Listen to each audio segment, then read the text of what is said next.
ছোটবেলা হয়তো আপনি একবার না একবার ক্রিকেটার বা ফুটবলার হতে চেয়েছেন, তবে আপনার এই স্বপ্নটা কতদিন পর্যন্ত স্থায়ী হয়েছে? জীবনের একটা সময় এসে হয়তো আপনি খেলাই ভুলে গিয়েছিলেন, কিন্তু উন্নত বিশ্বের অনেক দেশেই স্পোর্টসকে আসলে অনেক সম্মানীয় পেশা হিসেবে দেখা হয়। আপনি যদি ইংল্যান্ড, অস্ট্রেলিয়া বা বিভিন্ন দেশের উন্নত দেশে আপনি খোঁজখবর নেন, তাহলে দেখতে পাবেন তারা স্পোর্টসকে আসলে কতটা গুরুত্ব দিয়ে থাকে। এমনকি আমাদের পার্শ্ববর্তী দেশ ইন্ডিয়াও স্পোর্টস প্রতি অনেকটা সিরিয়াস। তাহলে আমাদের বাংলাদেশে আসলে কেন ভালো মানের বা বিশ্বমানের স্পোর্টসম্যান জন্মায় না? চলুন সরেজমিনে সেটা নিয়ে আলোচনা করা যাক। স্পোর্টস বলতে আসলে কি বোঝায়? স্পোর্টস বলতে যে আসলে ক্রিকেট আর ফুটবল কি বোঝায় এমনটা কিন্তু নয়।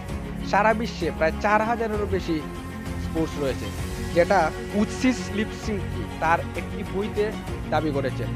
তবে উন্নত বিশ্বে এখন প্রায় 3000-টিরও বেশি স্পোর্টস সচল রয়েছে, যা বিভিন্ন দেশে বা বিভিন্ন রাষ্ট্রতে খেলা হয়ে থাকে। বিভিন্ন সব স্পোর্টসের মধ্যে রয়েছে ক্রিকেট, ফুটবল, হাডুডু, হকি, ভলিবল, ব্যাডমিন্টন, এমনকি আরও অনেক।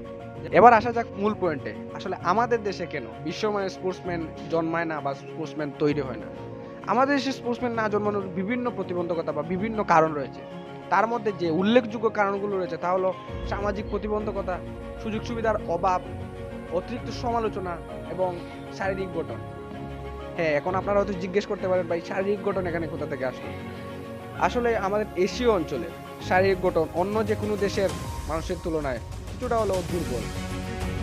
দুর্বল কেন বললাম? আসলে আমাদের নাকের ছিদ্র, শুধু আমাদের না, এশীয় অঞ্চলের বিভিন্ন দেশের মানুষের নাকের ছিদ্রটা অন্য যে কোনো দেশের থেকে, দেশের মানুষের থেকে কিছুটা হলেও ছোট, যার ফলে আমাদের শ্বাস প্রশ্বাস অনেকটা দুর্বল তাদের থেকে।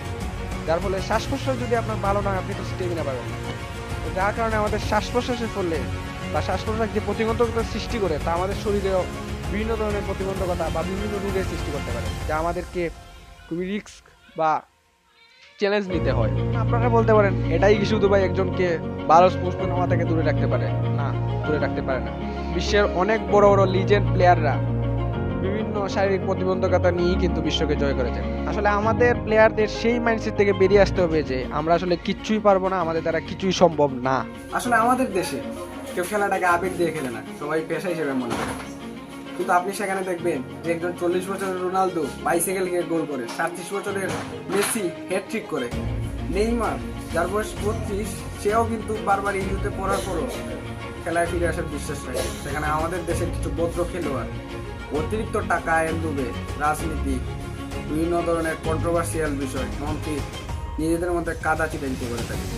আসলে ভাই আগে খেলাটাকে আবেগ দিয়ে খেলতে হবে, তারপর না আপনি স্পোর্টসম্যান হবেন। আসল স্পোর্টসম্যান কখন হবেন আপনি?